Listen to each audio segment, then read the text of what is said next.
Shalom Bapak Ibu Saudara yang dikasihi oleh Tuhan. Selamat hari Minggu. Kita kembali berjumpa dalam ibadah online pada minggu ini. Saya percaya Bapak Ibu semua dalam pemeliharaan Tuhan. Kita semua dalam keadaan baik. Apapun yang terjadi, kita boleh mengucap syukur kepada Tuhan. Sebab kita boleh kembali beribadah kepadanya. Mari siapkan hati kita berdoa bersama untuk masuk dalam ibadah kita. Bapa, kami mengucap syukur buat minggu ini. Terima kasih untuk kebaikan Tuhan, pemeliharaan Tuhan sampai hari ini. Kami ada semua karena anugerah dan kebaikan-Mu. Dan pada hari ini Tuhan, di minggu ini kami datang dengan hati yang mengucap syukur. Karena Tuhan Yesus begitu baik bagi kami. Sebab itu Tuhan, kiranya Engkau berkenan atas apa yang kami lakukan pada hari ini. Memuji dan memuliakan nama-Mu ya Bapa, sebab Engkau baik. Terima kasih Roh Kudus, pimpin ibadah kami di dalam nama Yesus. Kami berdoa dan mengucap syukur. Haleluya. Amin. Mari kita datang dengan hati yang bersyukur kepada Tuhan. Haleluya.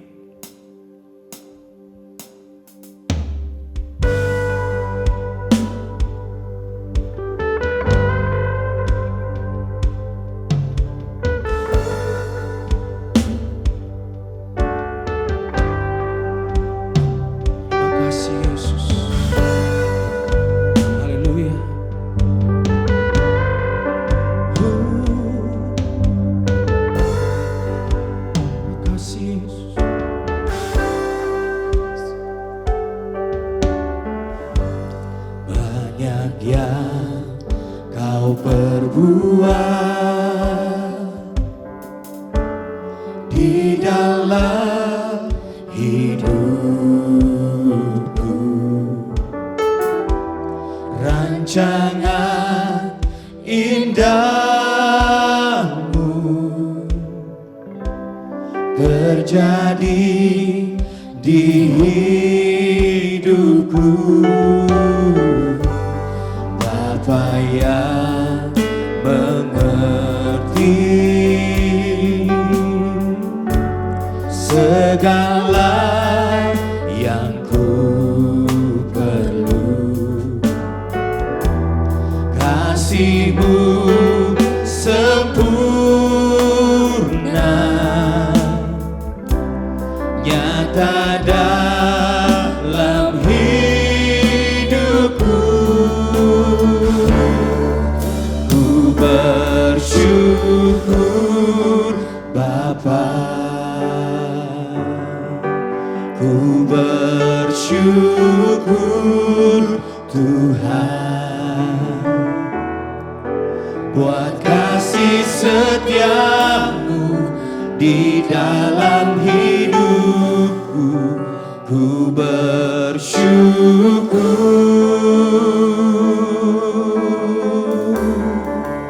ku bersyukur Bapa,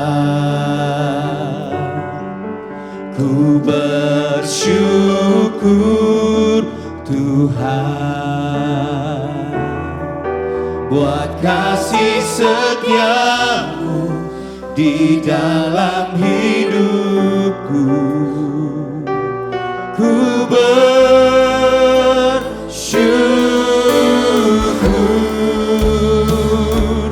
Tuhan. Terima kasih Yesus, Engkau sungguh baik Tuhan. Haleluya.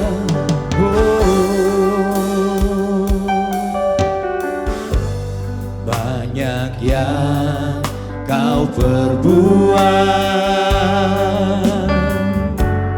di dalam hidupku, rancangan indahmu terjadi di hidupku. Bapa yang mengerti segala yang ku perlu, kasih-Mu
biasa dalam hidup kami Tuhan. Maka hari ini kami menaikkan syukur kami kepadamu Yesus. Engkau begitu baik ya Bapa. Engkau setia. Engkau setia. Terima kasih Yesus.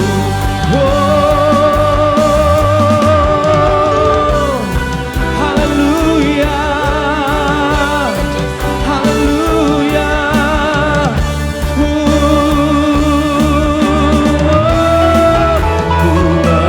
bersyukur Bapa.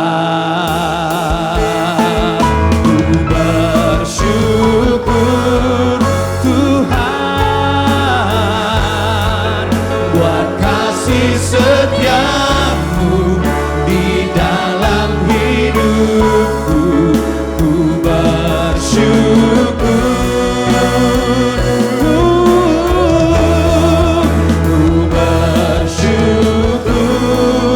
Bapa, ku bersyukur Tuhan buat kasih setia dalam hidupku. Ku bersyukur buat kasih setiamu di dalam hidupku. Ku bersyukur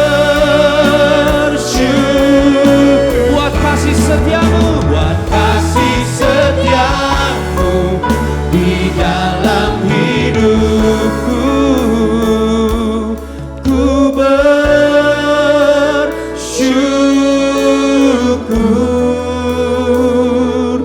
Tuhan.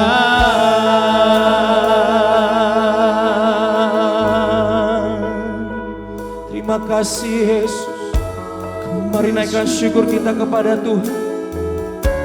Terima kasih Tuhan. Haleluya. Sebab Engkau baik. Oh, Engkau sangat baik. Kau teramat baik. Kami bersyukur buat kasih setiamu.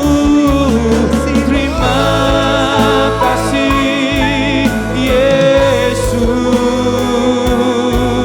Terima kasih. Terima kasih Tuhan.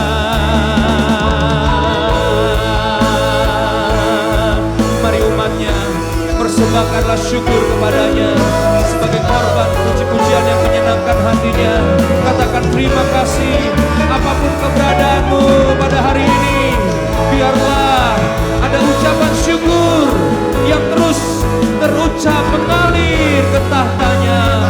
Katakan terima kasih Yesus. Katakan Engkau baik Tuhan Yesus. Haleluya, haleluya. Glory, glory bagimu. Glory bagimu.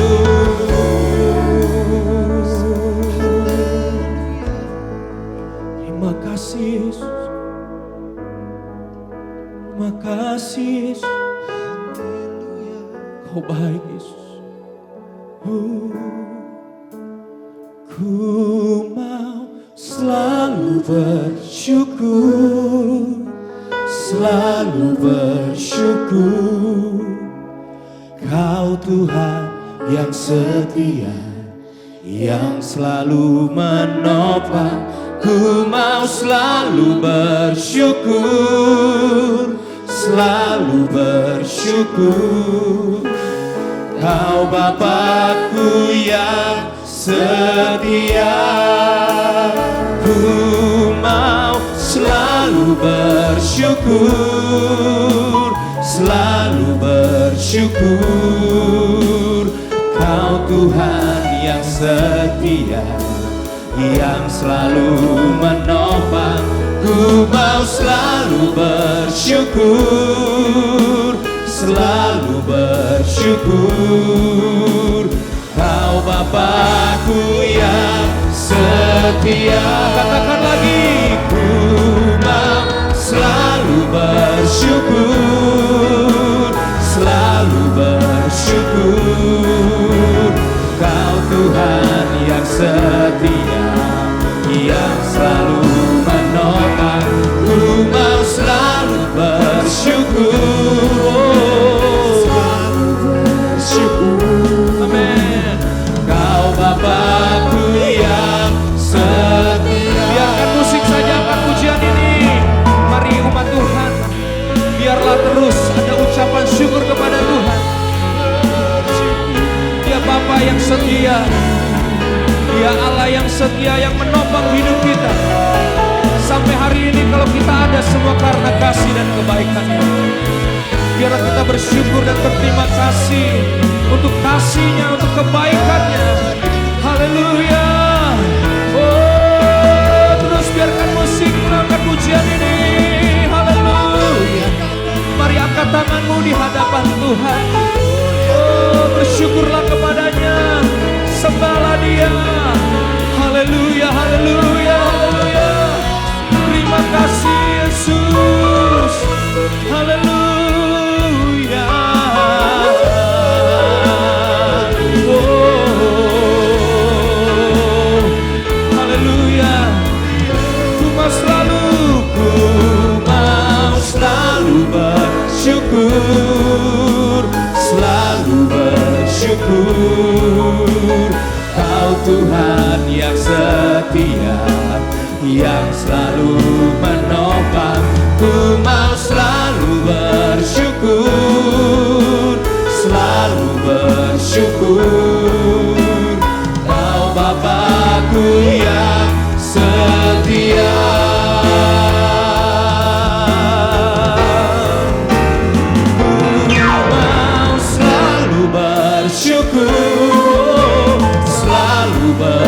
Bersyukur, Kau Tuhan yang setia, yang selalu menopang. Ku mau selalu bersyukur, selalu bersyukur. Kau Bapa-Ku yang setia, Kau Bapa-Ku yang setia.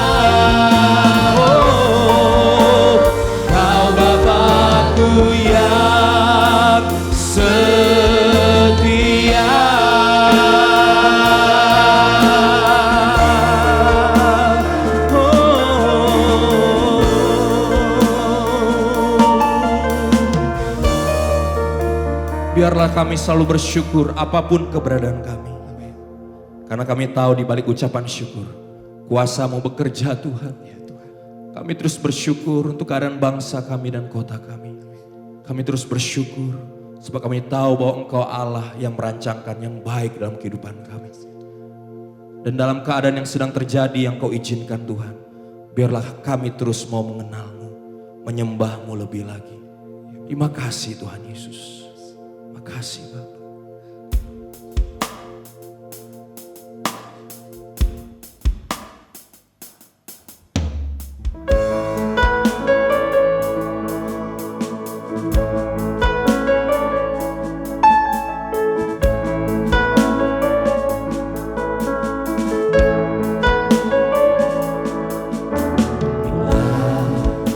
Ku buka mataku dan lihat wajah-Mu, ku terkagum bila ku lihat hidupku dan karya tangan-Mu. Ku tersanjung karena semua yang baik dalam hidupku, itulah karya-Mu. Kau beri kesempatan yang baru dan ku ingin mengenal-Mu Tuhan.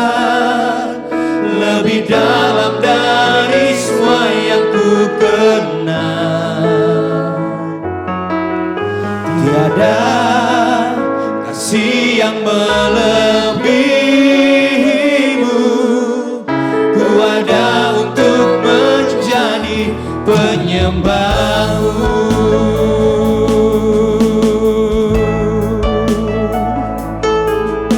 Bila ku buka mataku dan lihat wajah-Mu, ku terkagum. Bila ku lihat hidupku dan karya tangan-Mu, ku tersanjung karena semua yang baik dalam hidupku itulah karya-Mu. Kau beri kesempatan yang baru dan ku ingin mengenal-Mu Tuhan lebih dalam dari semua yang ku kenal. Oh, tiada kasih yang melebihi-Mu. Ku ada untuk menjadi penyembah-Mu.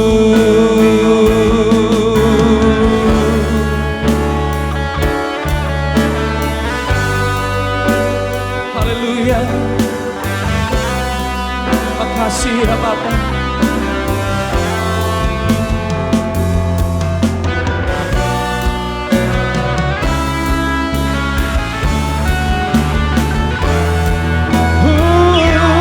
Dan ku ingin mengenal-Mu Tuhan lebih dalam dari semua yang ku kenal.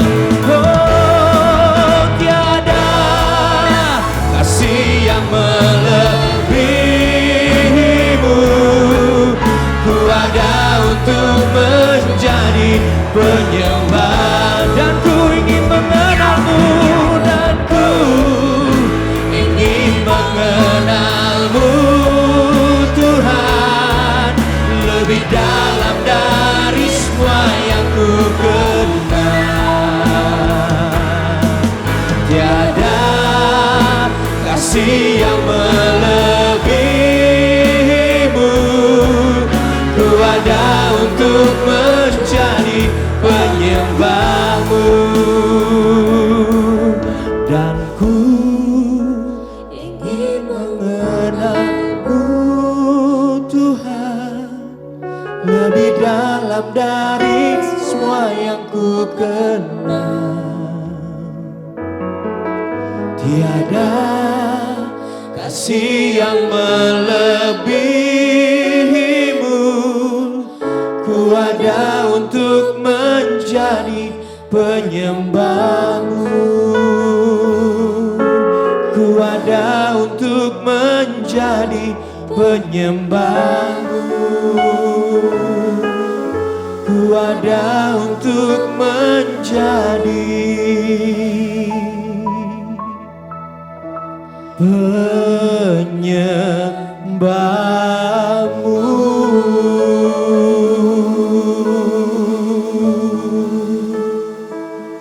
Biarlah saat ini Tuhan, saat kami mendengarkan firman-Mu, kami semakin mengenal Engkau Yesus Tuhan. Urapi kami untuk mendengarkan firman-Mu, urapi hamba-Mu yang menyampaikannya. Terima kasih Bapa, hanya di dalam nama Yesus kami berdoa. Amin. Shalom, jemaat yang dikasihi Tuhan. Puji Tuhan kita kembali berjumpa di dalam ibadah online pada hari ini. Sungguh saya sangat bersyukur dan hari ini saya ingin menyampaikan firman Tuhan yang saya percaya akan memberkati kita semua. Ya, saya beri judul prinsip doa yang berkuasa. Tentunya kita setiap hari berdoa dan setiap hari kita memohon kepada Tuhan. Tetapi hari ini kita mau belajar prinsip-prinsip apa saja yang ada yang harus kita miliki ketika kita berdoa agar doa kita boleh mendapat jawaban. Nah, kita akan melihat dari pengajaran Tuhan Yesus Kristus bagaimana dia memberikan sebuah prinsip yang luar biasa kepada para murid-muridnya. Kita akan melihat dari kitab Markus pasal 11 ayat 12 sampai 14. Saya akan bacakan. Ayat 12, keesokan harinya sesudah Yesus dan ke-12 muridnya meninggalkan Betania, Yesus merasa lapar. Dan dari jauh ia melihat pohon ara yang sudah berdaun. Ia mendekatinya untuk melihat kalau ia mendapatkan apa-apa pada pohon itu. Tetapi waktu ia tiba di situ, ia tidak mendapat apa-apa selain daun-daun saja. Sebab memang bukan musim buah ara. Maka katanya kepada pohon itu, jangan lagi seorang pun makan buahmu selama-lamanya. Dan murid-muridnya pun mendengarnya. Kemudian kita lompat ke ayat 20 dan ayat 21. Pagi-pagi ketika Yesus dan murid-muridnya lewat, mereka melihat pohon ara tadi sudah kering sampai ke akar-akarnya. Maka teringatlah Petrus akan apa yang terjadi. Lalu ia berkata kepada Yesus, Rabi, lihatlah pohon ara yang kau kutuk itu sudah kering. Wow. Bapak Ibu Saudara, ini satu peristiwa yang sangat penting, ya, dicatat di berbagai Injil dalam Alkitab, kisah mengenai bagaimana Tuhan Yesus mengutuk pohon ara. Ya, waktu itu Tuhan Yesus lapar dan dia haus, dia juga ingin makan buah ara yang menyegarkan, tetapi ketika dia dapati pohon yang berdaun lebat itu ternyata tidak ada buah. Yesus berkata, kau tidak akan berbuah selama-lamanya. Ya, kita lihat gambar di sini dari pohon yang begitu indah, begitu subur, dikutuk oleh perkataan Tuhan Yesus. Dan besoknya ketika mereka lewat tempat itu, Petrus melihat bahwa pohon itu sudah kering sampai ke akar-akarnya. Ketika itulah murid-murid ya bertanya tentang kuasa. Bagaimana kuasa perkataan Yesus begitu dahsyat dan luar biasa. Dan pada saat itu Yesus memberikan beberapa perkataan yang mengandung prinsip doa yang berkuasa yang akan kita pelajari pada hari ini. Ya, tentunya kita rindu doa kita berkuasa, doa kita mendapat jawaban. Nah, karena itu kita harus mengerti benar seperti apa doa yang berkuasa. Nah, kita lihat dari Markus 11 ayat 22 sampai 25. Rahasia atau prinsipnya adalah kita melihat di situ Yesus menjawab mereka, percayalah kepada Allah. Kemudian ayat 23, aku berkata kepadamu sesungguhnya barang siapa berkata kepada gunung ini, beranjaklah dan tercampaklah ke dalam laut, asal tidak bimbang hatinya, tetapi percaya bahwa apa yang dikatakannya itu akan terjadi, maka hal itu akan terjadi baginya. Karena itu aku berkata kepadamu, apa saja yang kamu minta dan doakan, percayalah bahwa kamu telah menerimanya, maka hal itu akan diberikan kepadamu. Haleluya, puji Tuhan. Dari ayat-ayat ini saya melihat kita bisa mempelajari ada 3 kali ya kata percaya. Jadi prinsip pertama yang harus kita pelajari dari prinsip doa yang berkuasa, tidak lain dan tidak bukan adalah prinsip tentang percaya. Nah, ada 3 macam percaya di sini. Kita harus meneliti, karena banyak orang percaya seperti apa. Ya agak bingung juga menjelaskannya. Ya saya cuma percaya saja, ya, tapi percaya seperti apa? Nah, prinsip yang Yesus sampaikan ini memberikan gambaran yang jelas dan luas tentang percaya yang dimaksud. Ya, kita akan membahas satu persatu. Yang pertama, saudara, kita melihat di situ Tuhan Yesus berkata, percayalah kepada Allah. Haleluya. Jadi prinsip yang pertama yang dikatakan Tuhan Yesus, hal yang sangat penting, percayalah kepada Allah. Percayalah, setiap kita berdoa, percayalah kepada Allah. Catat itu. Sungguh-sungguh camkan di dalam hati kita bahwa nomor satu yang terpenting ketika kita berdoa, mengharapkan sesuatu dari Tuhan, percayalah kepada Allah. Kenapa ini penting? Karena kebanyakan kita berdoa, kita bias. Dan seringkali kita bukan percaya kepada Allah, tapi percaya kepada diri sendiri. Ya, percaya kepada metode-metode doa, percaya kepada banyaknya kata-kata doa. Ya, percaya kepada mungkin cara-cara atau liturgi-liturgi. Yesus tidak pernah mengajarkan hal seperti itu. Dia langsung menyatakan pertama, percayalah kepada Allah. Percaya kepada Allah yang seperti apa? Percaya bahwa Allah Maha Kuasa. Amin. Percaya bahwa Allah Maha Kuasa. Dia pencipta langit dan bumi, dan segala sesuatu adalah kecil di hadapan. Tidak ada perkara terlalu besar, tidak ada masalah yang terlalu besar atau terlalu berat buat dia. Karena bumi dan segala isinya begitu kecil di hadapan. Dia pencipta. Dia Allah yang Maha Kuasa, Maha Dahsyat, Maha Luar Biasa. Percaya penuh Allah kita, Allah yang sungguh-sungguh dahsyat dan besar. Tidak ada tandingan bagi dia. Nah, kalau sudah percaya bahwa Allah itu Maha Kuasa, apakah cukup? Belum. Allah yang Maha Kuasa, kalau nggak mau nolong kita, sama aja saudara, percuma. Karena itu kita percaya yang kedua, di sini katakan bahwa percaya bahwa Allah sangat baik dan mau menolong kita. Dia bukan cuma dahsyat, Maha Kuasa, Maha Besar, Maha Luar Biasa, tapi juga dia adalah Allah yang baik, yang ingin menolong kita. Buktinya apa? Mari, kalau saudara suka membaca Alkitab, saudara selidiki. Siapapun yang datang dengan segala masalah kepada Yesus, Yesus nggak pernah menolak untuk menolong.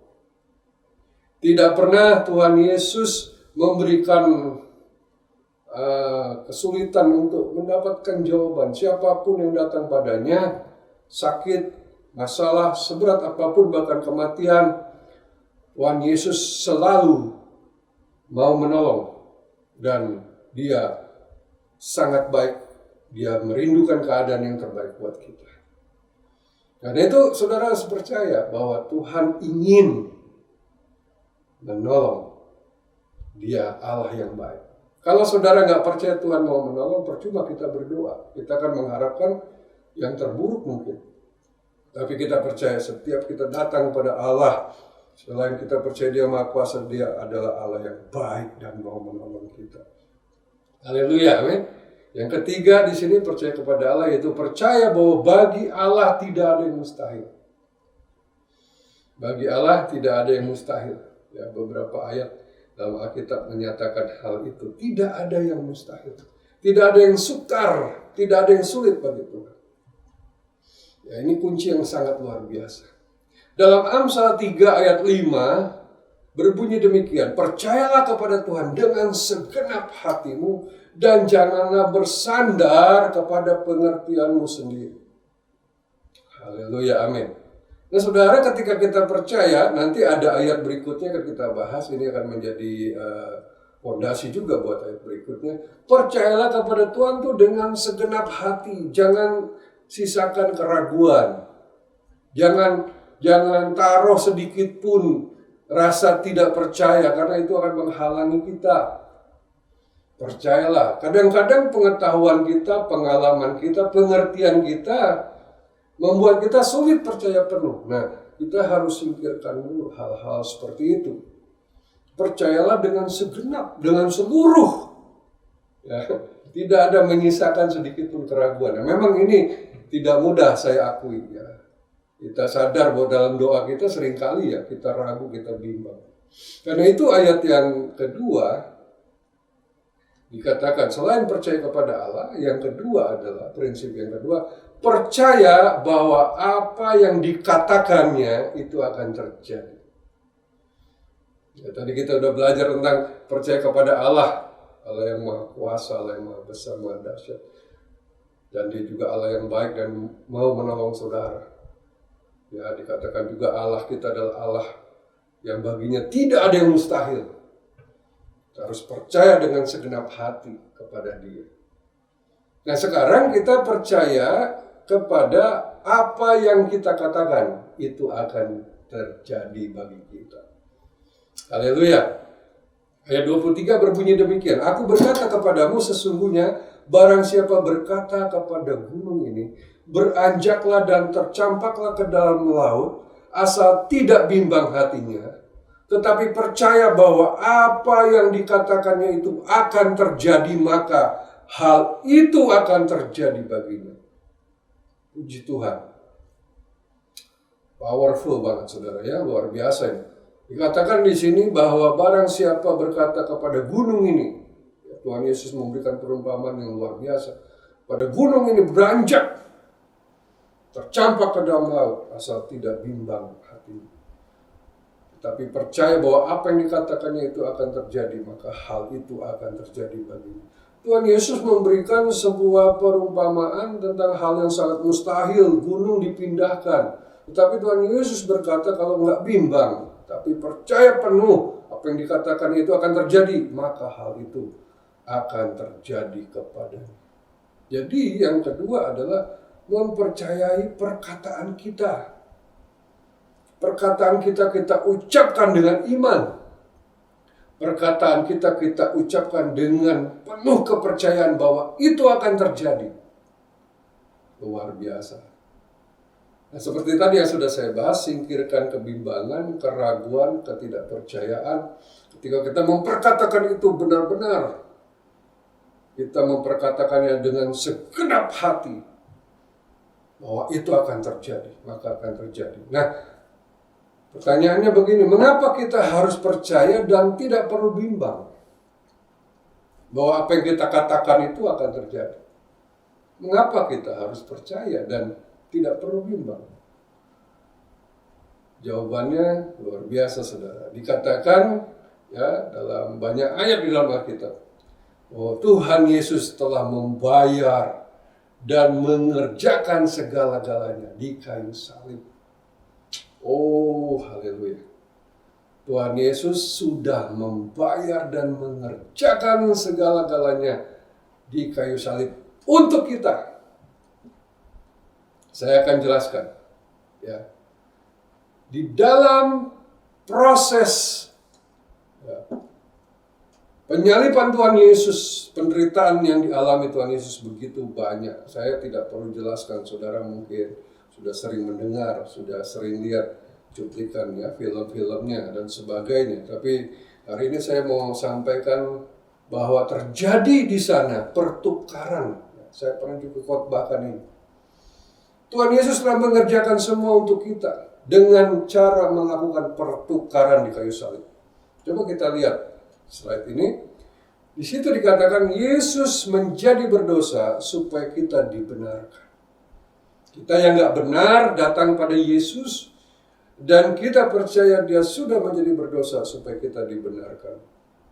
Ketika kita datang dalam doa, saudara mungkin sedang dalam masalah, sedang dalam dosa, sedang dalam banyak mungkin hal-hal yang tidak baik yang saudara lakukan, datang kepada Tuhan, minta darah Yesus menyucikan kita dan percaya bahwa saudara sudah dibenarkan. Kenapa? Karena Yesus sudah menjadi berdosa buat kita. Yang kedua, Yesus menjadi terkutuk supaya kita diberkati. Kita yang harusnya dikutuk, kita yang harusnya dihukum. Yesus menggantikan kita supaya Dia terkutuk agar kita diberkati. Terjadi pertukaran. Yang ketiga, Yesus menjadi sakit supaya kita sembuh. Yesus menjadi sakit, menderita, dicambuk, disesah, dipukuli, dimahkotai duri, ditusuk tombak, disalibkan. Wah, luka-luka, bilur-bilur yang luar biasa. Semua Dia derita supaya kita tidak menderita sakit lagi. Dibayar di kayu salib. Yesus menjadi miskin supaya kita menjadi kaya. Dia hidup dalam segala kekurangan dan kemiskinan ketika di dunia supaya kita menjadi kaya. Saudara bisa pelajari ayat-ayat yang sudah tertulis di sana. Dengan demikian ketika kita memperkatakan doa kita dengan iman, kita percaya Yesus sudah membereskan semua. Sehingga kita yakin kita berhak memperoleh jawaban. Bukan karena kita baik. Wah, kalau saya baik, doa saya dijawab. Ya, kalau saya layak, doa saya dijawab. Bukan karena kehebatan kita, bukan karena perbuatan kita, tapi karena Yesus sudah membereskannya di kayu salib. Sehingga kita menerima kasih karunia. Yang kedua, mengapa kita harus percaya dan tidak perlu bimbang? Yang kedua, karena kepada kita telah diberi kuasa dan otoritas sebagai anak-anaknya atau anak-anak Allah. Ayatnya Yohanes 1 ayat 12. Tetapi semua orang yang menerimanya diberinya kuasa supaya menjadi anak-anak Allah, yaitu mereka yang percaya dalam namanya. Haleluya. Puji Tuhan, ketika saudara menjadi percaya kepada Yesus, saudara menerima Dia sebagai Tuhan dan Juru Selamat. Pada saat itu juga saudara diberi otoritas, diberi kuasa oleh Tuhan sebagai anak-anak Allah. Artinya saudara memiliki kuasa dan otoritas yang Yesus miliki. Nah, dalam kehidupan kita sehari-hari kita seringkali lupa hal ini. Kita tidak memakai otoritas kita. Sehingga kita seringkali menghadapi masalah kesulitan. Kita terasa berat sekali, kita gagal, kita kalah.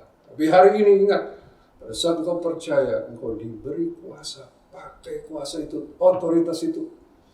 Mungkin saudara sudah berapa kali pakai dan gagal. Jangan berhenti saudara. Terus pakai. Karena saudara adalah anak Allah. Engkau adalah anak raja yang berkuasa. Engkau adalah pangeran-pangeran dan putri-putrinya Allah. Punya otoritas. Otoritas itu apa sih? Otoritas itu adalah satu kuasa untuk memerintah. Ya, biasanya kata ini dipakai untuk orang-orang yang punya jabatan, punya pangkat. Saya beri contoh di sini. Ya, pada waktu seorang jenderal mengeluarkan perintah kepada bawahannya, dia ketika bicara atau memerintah kepada perwira-perwira di bawahnya, maka dia berbicara tanpa bimbang, dia memerintah tanpa bimbang, dan sama sekali tidak takut akan ditolak. Kenapa? Karena dia punya otoritas di atas segala bawahannya. Dia suruh A, bawahannya harus mengikuti. Karena ada struktur, ya. Kepangkatan, dia jenderal harus dituruti, kapten harus turut sama dia, harus nurut sama dia. Kopral harus nurut sama dia, kolonel harus nurut sama dia, harus ikuti perintahnya karena dia jenderal. Apalagi kalau jenderalnya ya bintangnya sudah banyak, artinya tingkatnya lebih tinggi lagi. Jadi sistem inilah yang dipakai di dalam doa, saudara. Otoritas untuk memerintah. Dan ingat, saudara adalah anak-anak Allah. Saudara adalah pangerannya Allah seperti Yesus. Ketika Yesus memerintah sesuatu, dia nggak ragu, nggak bimbang. Karena dia tahu semua yang dia perintahkan itu pasti akan ikut, akan turut, akan mentaatinya. Wow, luar biasa. Nah, seringkali jujur, kita seringkali gagal untuk ya mempraktekkan hal ini. Kita masih terganggu oleh pemikiran, aduh siapa saya bukan orang yang kudus, saya bukan orang yang baik, saya belum hafal Alkitab, mungkin saya belum baca seluruh isi Alkitab, saya nggak ngerti banyak, saya bukan orang yang saleh. Banyak alasan yang membuat saudara tidak percaya bahwa engkau punya otoritas. Tapi hari ini catat saudara dalam hati, kau sudah diberi kuasa, otoritas oleh Tuhan menjadi anak-anaknya. Ya. Dan di bawahnya dikatakan begini, oleh karena dia diberikan otoritas atas bawahannya, dia percaya bahwa apa yang dikatakannya kepada bawahannya itu pasti terjadi. Wow. Jadi ketika saudara berdoa, yang pertama tadi percaya kepada Allah, sudah saya bahas. Yang kedua, percaya apa yang kita katakan itu akan terjadi, seperti kita sedang memerintah kepada bawahan kita. Penyakit, masalah, kesulitan, setan, roh-roh jahat, perintahkan dengan percaya bahwa engkau di atas mereka. Kau anak Allah, kau punya wibawa otoritas ilahi. Praktekkan. Maka mujizat akan terjadi. Nah, kesalahan banyak anak Tuhan adalah mereka seringkali selalu mengandalkan hamba Tuhan. Nah, ini seringkali menghambat perkembangan iman kita. Jadi, kalau saya nggak bisa, hamba Tuhan pasti bisa. Ayat ini nggak diperkatakan untuk hamba Tuhan, tapi untuk semua orang percaya. Barang siapa percaya, kalau saudara percaya Yesus, saudara juga diberi otoritas. Karena itu jangan saudara mengandalkan orang lain. Pakai otoritas yang ada pada saudara. Pak, saya udah lakukan gagal, Pak. Lakukan lagi, terus. Sampai mantap kita punya hati untuk memerintah dan berkuasa atas segala masalah. Itu yang kedua, saudara.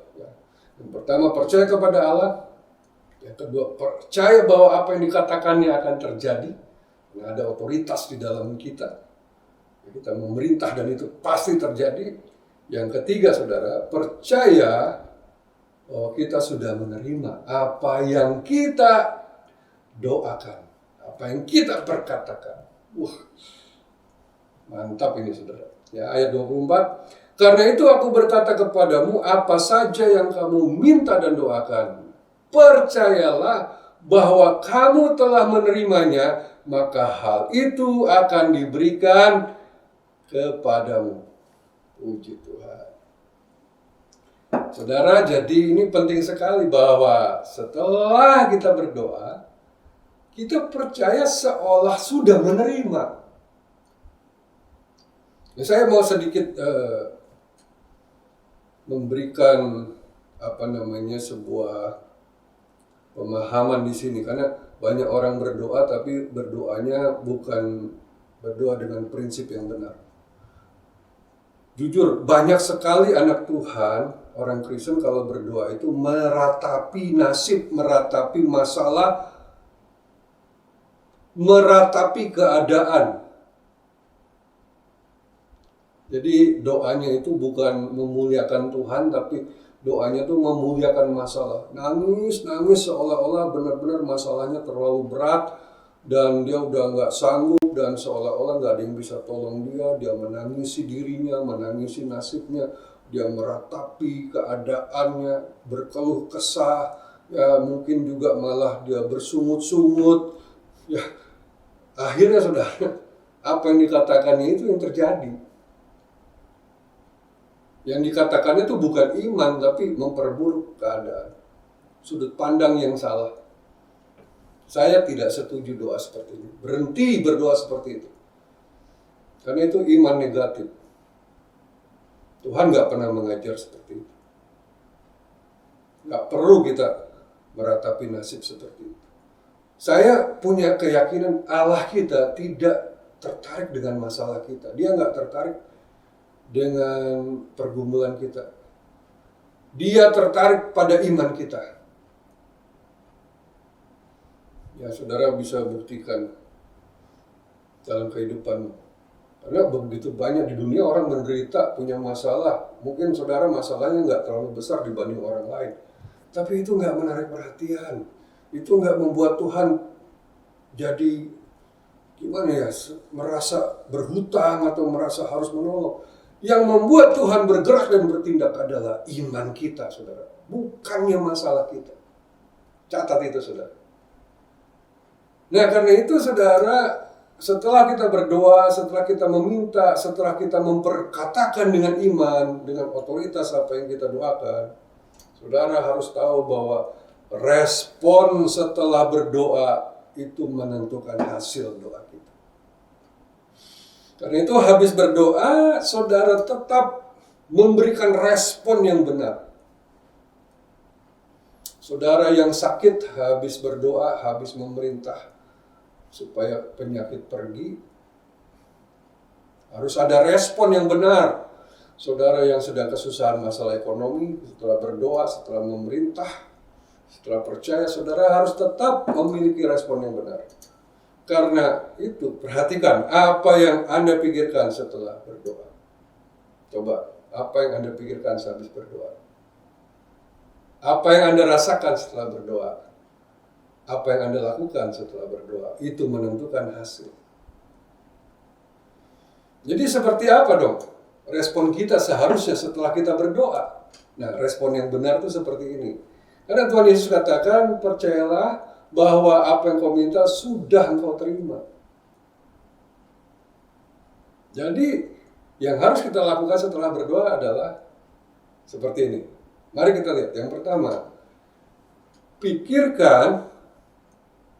Jadi habis berdoa tuh pikirkan setiap hari, setiap waktu. Rasakan, bayangkan, komplit. Pikirkan, rasakan, imajinasikan bahwa Anda sudah menerima jawaban doa. Yang sakit sudah berpikir, sudah merasakan, sudah mengimajinasikan dirinya sembuh. Bukan terus-menerus mengeluh, meratapi sakit penyakit, memandang keadaan yang buruk. Bukan, itu kesalahan kita. Banyak orang setelah berdoa, dia kembali ke kondisi semula, bahkan lebih buruk lagi. Nah, Yesus inginkan kita memikirkan, merasakan, membayangkan bahwa kita sudah terima. Walaupun secara kenyataan belum, tapi secara iman, kita sudah percaya, kita sudah terima. Karena itu pikirkan, rasakan udah sehat, bayangkan kau sudah sehat, kau bisa pergi kemana-mana, kau bisa bekerja, kau mungkin bisa liburan kemana, ke luar negeri atau kemana, ya yang susah, ekonomi kau membayangkan kau sudah diberkati Tuhan, kau bisa membeli apa yang kau inginkan, kau bisa mencukupkan kebutuhanmu. Itu yang Tuhan inginkan. Jangan engkau malah menahan berkat Tuhan dengan berpikiran yang buruk dan negatif. Ya, yang kedua, rasakan, kalau sudah dapat kan bahagia. Nah, rasakan kebahagiaan yang luar biasa karena Anda telah menerimanya. Tapi Pak, saya belum terima. Betul, tapi kau rasakan kau sudah bahagia. Karena ya, beberapa ayat dalam Alkitab dikatakan bahwa berbahagialah karena Tuhan, maka Dia akan memberikan apa yang engkau inginkan. Apa yang diinginkan hati. Hati yang gembira adalah obat yang manjur. Belum sembuh tapi hatinya gembira, maka itu jadi obat. Banyak orang habis doa, dia tetap meratapi nangis, ya, nangis, mengeluh. Dia kontraproduktif, dia melawan imannya sendiri. Yang ketiga, nah, kalau sudah menerima kita mengucap syukur. Ucapkanlah syukur seolah Anda sudah menerimanya. Terima kasih Tuhan, aku sudah sembuh. Sudah dibayangkan, dipikirkan, dirasakan. Sudah merasakan kebahagiaan yang luar biasa. Kemudian kita mengucap syukur seolah sudah menerima. Terima kasih, aku sudah sembuh, aku sudah sehat. Terima kasih Tuhan, aku sudah diberkati berlimpah-limpah. Terima kasih Tuhan buat anakku yang sudah dapat pekerjaan. Terima kasih Tuhan bahwa anakku lulus dengan nilai yang bagus. Terima kasih Tuhan, anakku sudah mendapatkan jodoh yang terbaik. Nah, saudara, ucapkan semua itu seolah sudah menerima. Ini akan memperkuat iman kita. Ini akan mempercepat proses jawaban doa. Nah, yang terakhir, lakukan tindakan iman. Apa itu lakukan tindakan iman? Lakukan tindakan iman yang sesuai dengan yang kita bahas tadi, seolah-olah kita sudah terima. Contohnya apa? Ya, dulu saya pernah punya pengalaman, belum punya motor, saya sudah beli helm. Dengan iman saya percaya, benar, akhirnya dapat motor. Sebelum punya mobil, saya sudah beli gantungan kunci mobil. Jadi nggak cuma berdoa, saya tunjukkan iman saya. Ya, pernah ada orang yang datang minta didoakan supaya punya anak. Ya, saya doakan.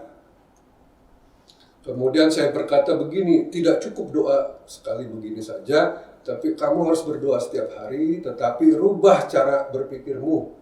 Jadi rumahmu, kamarmu khususnya tempel foto-foto bayi yang lucu, ya, yang cantik, yang ganteng, kemudian kamu beli baju-baju bayi, kamu beli ranjang bayi, kamu beri kebutuhan bayi. Nah dia tanya, buat apa Pak? Kan saya belum punya anak. Nah justru kalau engkau sudah berdoa dan meminta dengan iman, engkau harus sediakan apa yang dibutuhkan bayi kalau sudah lahir. Jadi itu iman. Seolah-olah kamu sudah terima. Bayangkan kamu sudah punya anak, beri perlengkapannya. Wah, ini nggak masuk akal. Tapi dia menuruti ya nasihat saya dan dia lakukan. Puji Tuhan. Akhirnya setelah waktu itu 9 tahun kalau nggak salah dia nggak punya anak. Luar biasa setelah dia mempraktikkan dengan tindakan iman apa yang saya sampaikan tadi, setelah berdoa dia membeli apa yang dibutuhkan untuk bayi, akhirnya dia punya anak, bahkan anaknya 2 ya, laki dan perempuan. Luar biasa saudara. Jadi tindakan iman itu diperlukan untuk mengokohkan bahwa apa yang kita doakan, kita ucapkan itu benar-benar kita percaya. Ya, praktekkan saudara. Banyak orang malah kontraproduktif. Tapi kalau kita lakukan ini luar biasa, ya dahsyat sekali. Jadi yang harus kita lakukan setelah berdoa, pikirkan, rasakan, bayangkan sudah terima, rasakan kebahagiaan yang luar biasa kalau seolah-olah sudah menerima, ucapkan syukur seolah-olah sudah terima dan lakukan tindakan iman seolah-olah kau sudah menerima jawaban. Saya percaya saudara diberkati, ya saudara dikuatkan. Tapi yang terakhir nih, ini penting sekali. Semua langkah tadi kalau saudara lakukan dengan baik, bahkan dengan sempurna, tetapi yang keempat ini saudara tidak lakukan, maka semua akan gagal. Ini yang keempat ini kunci, benar-benar sangat menentukan.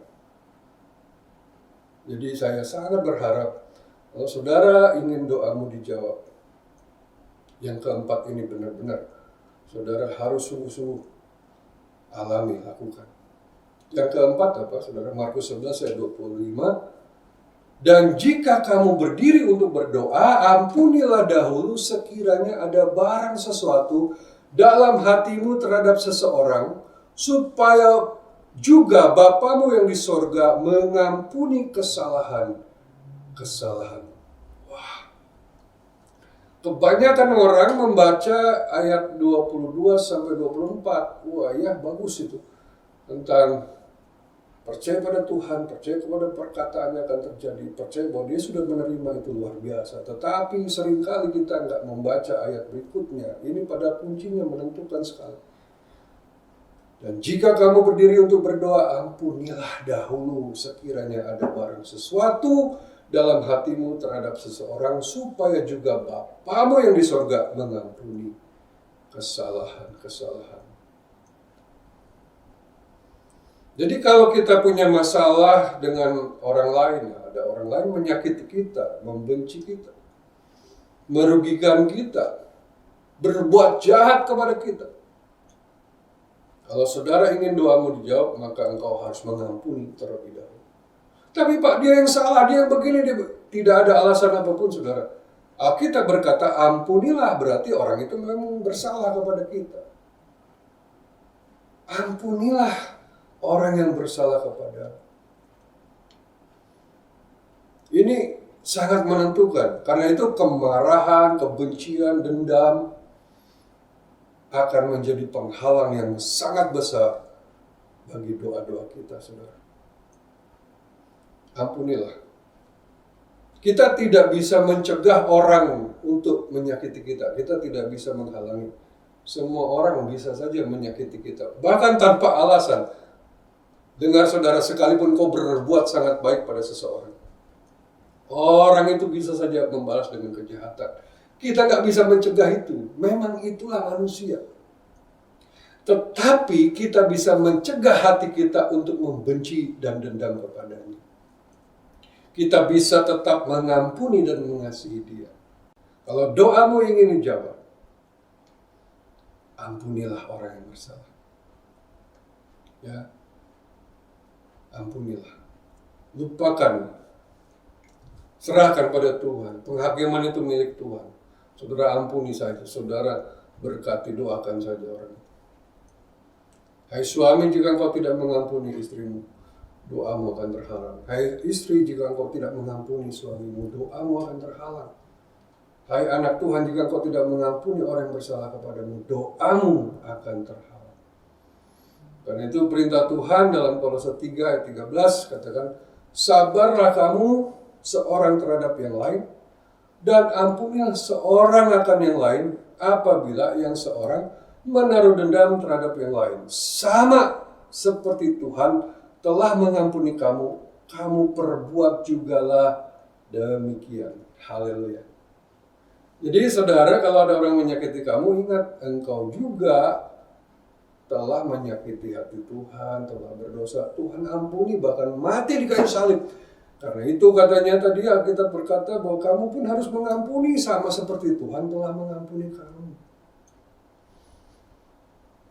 Jangan saudara berkata, sampai kapanpun saya nggak akan ampuni. Saudara yang akan rugi. Percuma kau beribadah, percuma kau berdoa, percuma kau mengharapkan sesuatu dari Tuhan. Karena hal ini akan sangat menghalangi dan kau tidak akan mendapat jawaban dari Tuhan. Karena itu pastikan kau ampuni. Biar 4 prinsip ini menjadi prinsip yang kita pegang seterusnya dalam kehidupan doa kita. Dan saya percaya kita akan mengalami mujizat Tuhan. Ingat, yang pertama percaya kepada Allah, ya. Yang kedua percaya bahwa apa yang kita katakan akan terjadi. Yang ketiga percaya seolah kita sudah menerima apa yang kita doakan. Yang keempat, yang sangat penting, ampunilah orang yang bersalah kepada. Maka doa kita akan berkuasa. Saya berdoa ini menjadi kekuatan dan juga menjadi solusi buat segala pergumulan masalah kita. Amin. Kita akan berdoa. Bapa, terima kasih. Firman-Mu ya dan amin dan penuh kuasa. Dan hari ini kami sudah belajar. Kami akan praktekkan supaya doa kami menjadi berkuasa, mendatangkan jawaban, mendatangkan mujizat. Kami mau percaya penuh kepada Allah, segenap hati, tanpa dipengaruhi oleh pemikiran, pandangan, dan pengertian kami. Kami percaya Allah kami dahsyat, luar biasa, penuh kuasa. Tidak ada yang mustahil bagimu. Dan kami percaya apa yang kami katakan dan doakan itu pasti terjadi. Kami percaya Tuhan, karena kami punya otoritas yang dari Allah. Ya, karena kami Tuhan sudah yakin sekali segala-galanya sudah Kau bereskan. Di kayu salib Kau sudah tuntaskan. Terima kasih juga Tuhan, kami percaya bahwa apa yang kami minta dan doakan sudah kami terima. Sehingga hati kami merespon dengan baik setelah berdoa. Mengucap syukur, memikirkan, percaya bahwa sudah menerima, kemudian membayangkan dan melakukan tindakan iman. Dan yang terakhir yang sangat penting, kami mau ampuni semua orang yang bersalah kepada kami. Siapapun itu, semua orang yang menyakiti kami ampuni, kami serahkan kepada Tuhan. Kami mohon hati kami dikuduskan, disucikan, dijauhkan dari segala dendam, agar doa-doa kami tidak terhalang. Terima kasih Tuhan, biar ini memberikan kekuatan pertolongan buat kami. Sebentar kami terima berkat Tuhan.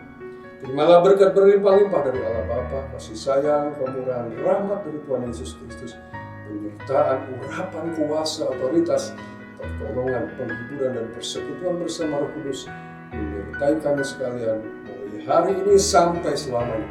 Dalam nama Yesus yang percaya katakan amin. Terima kasih telah menyaksikan tayangan ini. Sampai jumpa dalam kesempatan berikut. Tuhan Yesus memberkati kita semua. Haleluya. Amin.